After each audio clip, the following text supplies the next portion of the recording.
What's up? What's up? What's up, YouTube fam, man? We back again with another live reaction video, man, for the masses, man. Today we got some high-level conversation things going on, some very esoteric, you know what I mean, from Billy Carson, man, you know what I'm saying, world-renowned study of ancient arts, ancient texts, you know what I'm saying, ancient culture. Just to give you a small background of Billy Carson. And just a disclaimer to all the religious people. This is just an opinion and facts. You know what I'm saying? Because these are actual facts that wrote down by ancient people and ancient civilizations on tablets. You know what I'm saying? A lot of this stuff. And Billy Carson really studied a lot of ancient texts. So I just wanted y'all to tap into this, man. And let me know what y'all think, man. And as always, hope y'all having a good day. You know, because I know I am, because I'm alive. So you have a great day too. And shout out to Flagrant Clips, because that's where I got this video from. So go ahead and subscribe to them if you get a chance. Hold on, I'm going to show their channel is going to be at the bottom whenever I pull this up for you, so you can know. Hold on.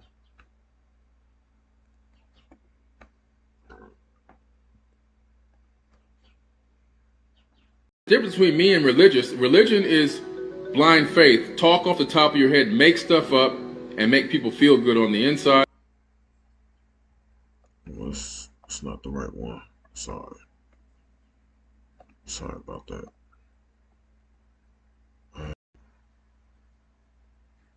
See right here, Flagrant Clips is the name. Hold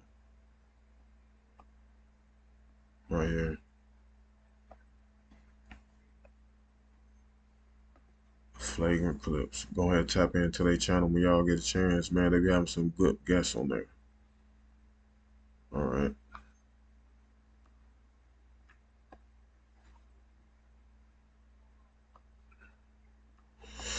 Let's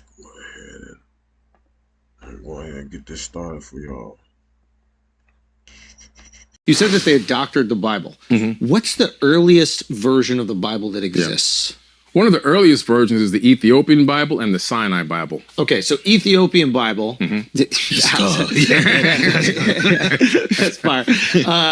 There's this great clip. Yeah. I don't know if you've seen. It's on like one of these like fucking Ivy League campuses. Yeah. And there's like these white kids talking about how it is a form of like white colonization teaching Christianity, and there's an African student there who's like, Christianity was in Africa before it was in Europe. And then the white girls are just like, they have no clue what to say. So this does, I imagine, speak to that, right? Yeah. So who was it that went to the Ethiopia? Which tribe ended up going there? Because I think there's a Jewish... Oh, you're talking about Isaac? Was it that he went down there? One of the 12... Yeah, one of the 12 tribes. Moses went down there. No, I think Moses went down there and met his wife, and she was a woman of Cush. So the Cushite people ended up in Ethiopia. Oh, okay. I thought there was one of his. I thought it was one of the 12 went there, but I could be wrong. Maybe it's possible. Matthew? It's possible. So it's called Mermena, supposedly in Ethiopia, describing as a land that was inhabited by tribes of cannibals. After departing from Jerusalem, and the Holy Apostle Matthew preached the glad tidings of the gospel. And that's why you see a Jewish faction there as well. Yeah. Okay, so the earliest version of the Bible, or one of the earliest, is in Ethiopia. What are the differences between that Bible and, let's say, like the King James? Okay, there are a couple of things. The first, the Old Testament is the Torah from the Ethiopian Torah. Wait, the oldest Torah we have is also Ethiopian? Yeah. Dude, black people hold me down, bro. They still really hold me. The original Jews. I'm trying to tell you. I gotta go to Brooklyn and apologize to people. Like, they was right the whole time. Yeah, come on. Okay. Kyrie Irving was right the whole time. Yeah. He was actually. I did a whole mini documentary on this. Really? with full research. Okay, I want to get into all of that, but take us there. Okay, so oldest version of Old Testament, Ethiopia. Ethiopia. Oldest version of New Testament, either Sinai or Ethiopia. What are the differences we see in these and then the newer versions of the text? Well, what's interesting is the text, there's less mistranslations. Less mistranslations, got it. In the Ethiopian Bible and the Sinai Bible, there's about 12 to 14,000 differences than the more modernized King James Version. And what are the differences? Well, for example, Moses never crossed the Red Sea. He crossed the Sea of Reeds, which is a closer, much smaller and easier sea to cross. Right. As a matter of fact, if you talk to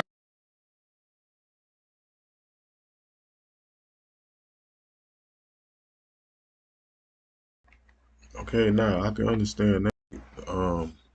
Reds, you know, reeds is spelled R-E-E-D, reds is spelled R-E-D. So, you know, but like I said, take this with your own discernment, you know what I'm saying? And, you know,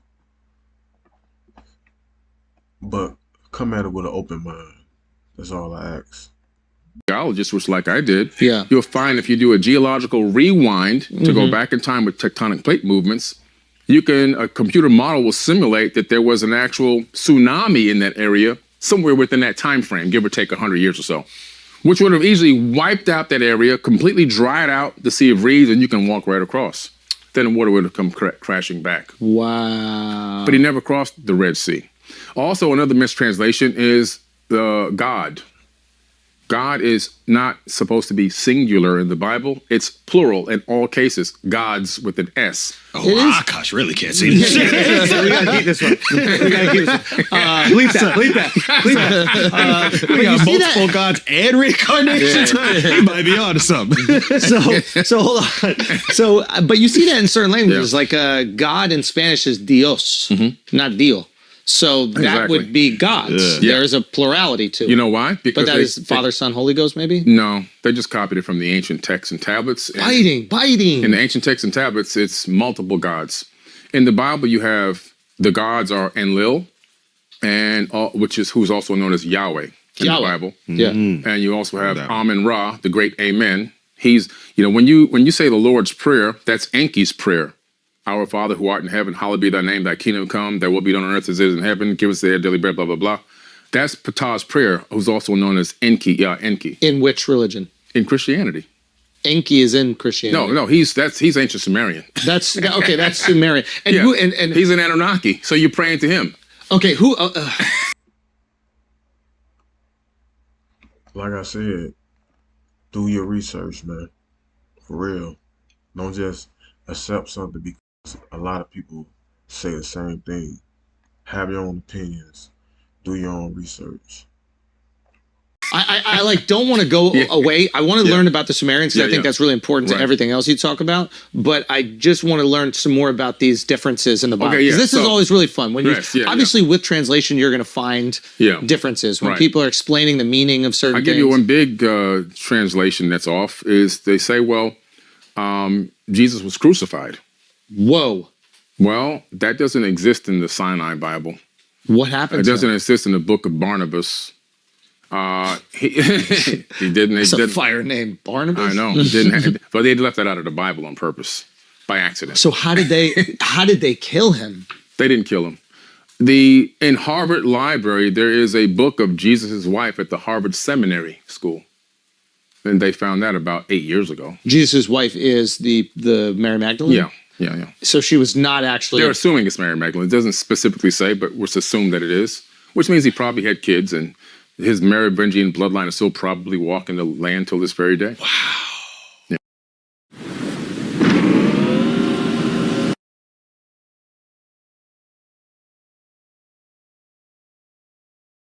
What was that great book, the Dan Brown book, the Da Vinci Code? Da Vinci Code, yeah. Yes. So there's probably someone related to Jesus right now. Right. Kanye. Stop it. It might be Ryan.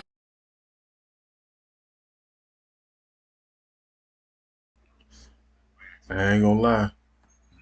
The man be knowing more about these religious studies than a lot of religious people I know. So I started tapping in when I started looking at the facts, and then, you know, I'm like, man, maybe I should start looking more into this instead of just believing tradition, because that's what a lot of people do. Ryan Garcia. The miracle workers. Yeah, it's right. always the miracle workers, isn't it? So it's interesting that that's a mistranslation. Another one, actually, interestingly enough, this is fun. the word for virgin was mistranslated from Aramaic into Greek. So the word originally meant, I think it was laga, which means young woman. By the time it got to Greek, it was translated wrongly into virgin, which then made it into the biggest part of the story of Jesus, which is that his mother was So she a might virgin. not have been a virgin. It's possible. But when I saw what convinced me, that's why I looked deeper. That's how I found out about the grandmother. I said it might be true.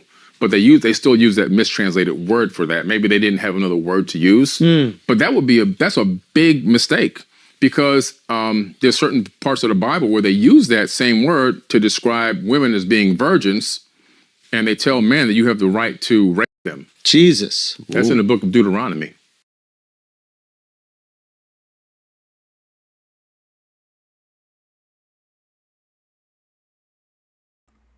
You see what I always say? Another person good could be another person evil. It just depends on that person's perception of the situation. The evil would have been the action, you know what I'm saying? But the good in that situation would have been, they would have been like, my Lord said this, my God said this is all right, and that would have been all right to do. Who wrote that one? God said this in the book of Deuteronomy. He says, Is this Old Testament Deuteronomy? that's Old Testament, yeah. Wow. Towards the end of the Old Testament, he says, if you see a woman walking through a field Yeah. and you want her, you can rape her. Exact words used, by the way. And it says, What? if after you rape her, you decide you want to keep her, you can make her your wife. Wow. Yeah, So, that's yeah. God. See, here we go. Yeah. The creator of the universe, Yeah. of the multiverse, Yeah. that can think planets into existence, that can speak, things into reality. Is R. Kelly. It's gonna, exactly. It's gonna say, you know what? I believe I can fly. Why don't you guys? He did have great lyrics. Man. Bars is bars, bro. Wow. Oh, this is great. So Deuteronomy is really a wild book, Listen, huh? Deuteronomy is so bad, and this is where you go, wait a minute, this is really not the creator of the universe. Yeah. God says, there's a person in a town far away Yeah. who speaks ill of me. Go there Yeah. and get over the town walls, kill the women, kill the children, kill infants, and bring the spoils of war back to me. Whoa. Now,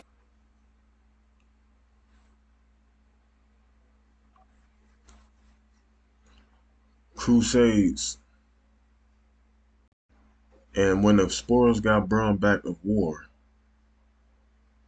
did they beam it up to God? And why would God need spoils of war when he created it? That's probably what they finna say. Hold on, let's see. now, what kind of God needs spoils of war? You're God. You got everything. Yeah, just look up Evil Bible. Google Evil Bible and go to the book of Deuteronomy. So who do you think wrote this? These are these Anunnaki people. See, they were these Atlantean leaders. Yes. It got to the point where they became greedy and they became self-made gods. And they really believed it. They were battling each other Like over the pharaohs resources. of Egypt in a way? Yeah. Gotcha. You're drunk Battling off over power. resources and people. Wow. Battling and, just literally like fighting over who's controlling who. And how we all got to be different races. Yeah. That goes back to... How did that happen? Yeah, that goes back to the Tower of Babel incident in the Bible, which comes out of the Sumerian tablets. Every month.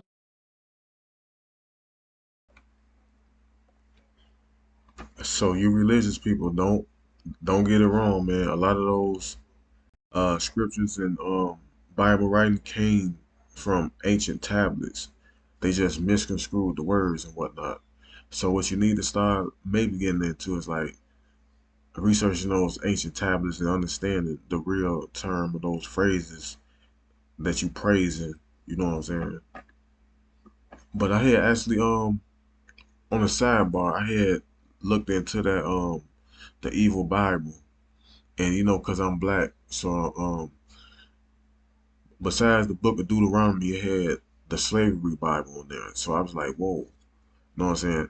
Because that more relates to me because I'm a black man. So hold on, I'm finna show y'all a little something. Just going on what he said because I had Googled evil Bible. Hold on. And I had went to the slavery Bible. Okay, you see this? Let's see.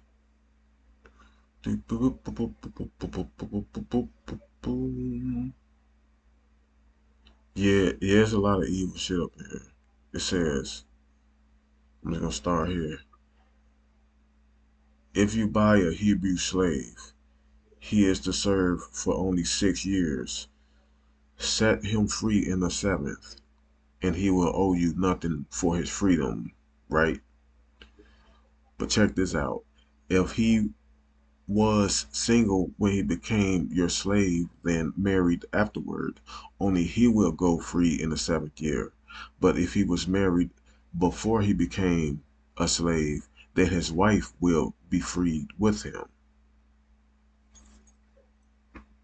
Now let's see that line. If he was married before he became a slave, then his wife will be freed with him. Let's pause right there. Let's check this out.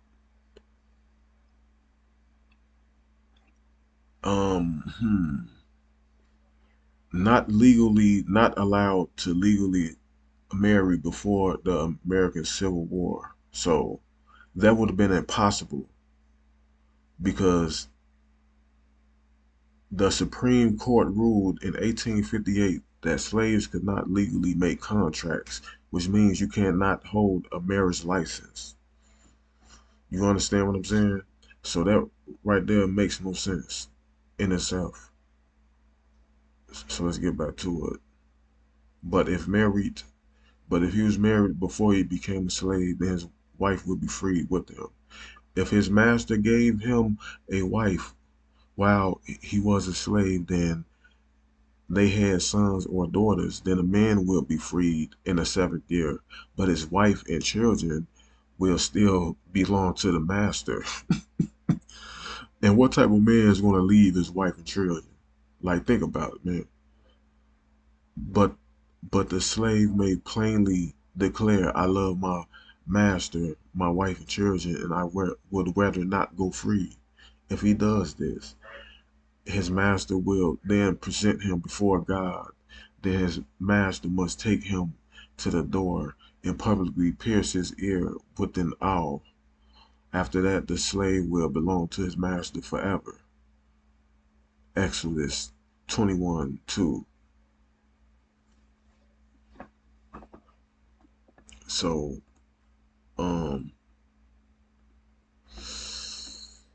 yeah, that's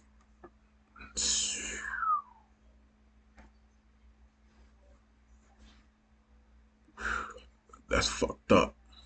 I'm gonna keep it a beam with you. That's messed up on multiple levels. And then on top of that, around that time, slaves wasn't able to read legally either. So I guess the contracts wouldn't have mattered. That's something to think about. But yeah, I got a second video for you too. Hold on. I got a second video for y'all. It's also Billy Carson, more on religion, because I want to give y'all more details on this religion thing. So yeah, let's see what's popping. Let's see what's popping. Hold on, let me put this full screen up for y'all. Okay, let's get it. With no backed up information, no scientific facts. The difference between me and religion is blind faith. Talk off the top of your head, make stuff up, and make people feel good on the inside. With no backed up information, no scientific facts. Me, I take your same book and I break it all the way down, analyze it from head to toe, top to bottom, break the words down into their root words, take them back into their original languages, back into Hebrew, back into Aramaic, which parts came from Mesopotamia, How many of these came from cuneiform tablets? Let's analyze those tablets. Let's break those down now. Are these Akkadian? Are these Babylonian? Let's break into that now. Let's get to that level. Oh, okay. And where were these sources coming from? Oh, see, this is what I'm talking about. That's real research. That's dedication. That's, like the Bible says, study to show thyself approved. Don't maybe start quoting these Bible scriptures on you now. Study and to show thyself approved. My people die from a lack of knowledge. It's all in there. They left a couple of nuggets in there to like kind of slap you. Somebody left a couple of nuggets in there, but they don't see that.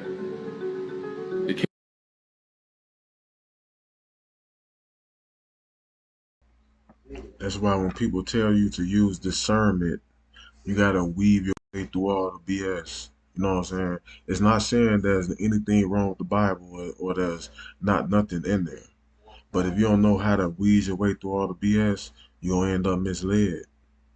That's one of the reasons why I feel like I had to drop this reaction to this. You know? Kingdom of heaven is inside of you. Not up there, not in the sky. Inside of you. There's no sky daddy out there with a magic wand blessing you to get a house. I'm in this house. This house costs $1 million. I'm in $1 million house. You think that God gave me this house? You think that there's some entity out there going, oh, you know, Billy, he deserved this house. We're going to go ahead and give him this mansion. Meanwhile, if I drive out of this neighborhood and go for 20 minutes down the road, I'm going to see a homeless guy on the corner begging for free change. That guy could have a greater heart than me. He's on the corner, sleeping outside. Thankfully, this is Florida where it's nice and warm. He could be in damn Detroit, Ohio, or Northern California someday where freezing his butt off. Wisconsin. How about those homeless people that are freezing to death every single night? Some die. They don't wake up in the morning because they're frozen. But God gave me this mansion. Won't he do it? Won't he do it? Do y'all think the homeless people that's out there on the street freezing or down a heat stroke is any better than, is any of a worse person than you are, or me, or Billy Carson? I keep pointing the wrong way, or Billy Carson. I feel like we all the same because we all connected. We all a part of the same source, man. And the minute y'all stop creating all these divisions, the further we'll get ahead. You know what I'm saying? But this guy right down the street here, he's having a heat stroke out there trying to ask for 10 cents every hour. Doesn't make any sense, guys. You're misconstruing the messages. You're misconstruing what's going on. And you're taking and giving props to deities that you know nothing about. You don't even know that it's multiple gods being talked about in that book. There is no book on this planet that is talking about the creator of the universe, except the math book. That's the closest you're going to get, because the divine language of God is mathematics. That's as close as you're going to get is mathematics. That's the close you're going to get if you want to hear the words of God.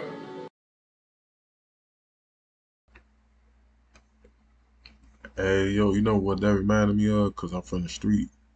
These older guys walking around like, y'all just representing this thing. Y'all claiming the name. Y'all don't even know what y'all don't know nothing about the name y'all claim. Y'all just out here representing it. But y'all don't know nothing about it. I don't know why. That just reminded me of that. On the real. All them older guys be saying that shit. On the real. That's the absolute closest you're going to get. Other than that, there's no book. Oh, yeah, he said math because math is the only constant that can be solved by equations. You know what I'm saying? I guess it's less emotion in math because it's numbers. But it was a whole religion from way back when that was based around numbers as well. Look into that. Look into that. The gods of the Bible are the Netiru from ancient Egypt. The Netiru, according to the Egyptian text, they came down from heaven and they turned mud into a kingdom. These are the Atlantean Anunnaki people, advanced beings that ruled over this planet for hundreds of thousands of years. They were 1 million years ahead of us, technologically and spiritually, making it very easy for them to masquerade as gods. Masquerade. It's called, what humanity is on this planet, we're a gigantic cargo cult. We fell for the okie doke. Right now, today, if one of these beings come down from space and lands, people are going to fall to their knees and start praying right away to that guy, to a flesh and blood being that can get cut open and guillotined just like any one of us. You're going to start praying right away. Cargo cults. When a more advanced civilization meets a less advanced civilization, the advanced civilization becomes deified. That's why a lot of these advanced civilizations have something called a prime directive. Do not interfere with this civilization. They're not ready for us yet. Hey, yo, now imagine if you went back in time with a simple lighter and you struck it in front of these people that never had produced fire. You're going to look like a sorcerer. You're going to be like, oh, he just made fire from his hand.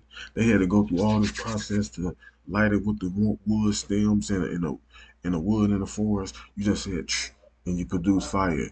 You just instantly got deified. Right there. Oh, great fire bringer. We can influence them in ways that will destroy their growth, their conscious growth. It already happened. The Anunnaki violated that, and they wrote about it. They actually wrote about it. They said that what we did here was so bad and so wrong that we're gonna have to answer to the creator of all. So even they knew that there's a creator, but they told the people on the planet they were God. How do you keep something secret?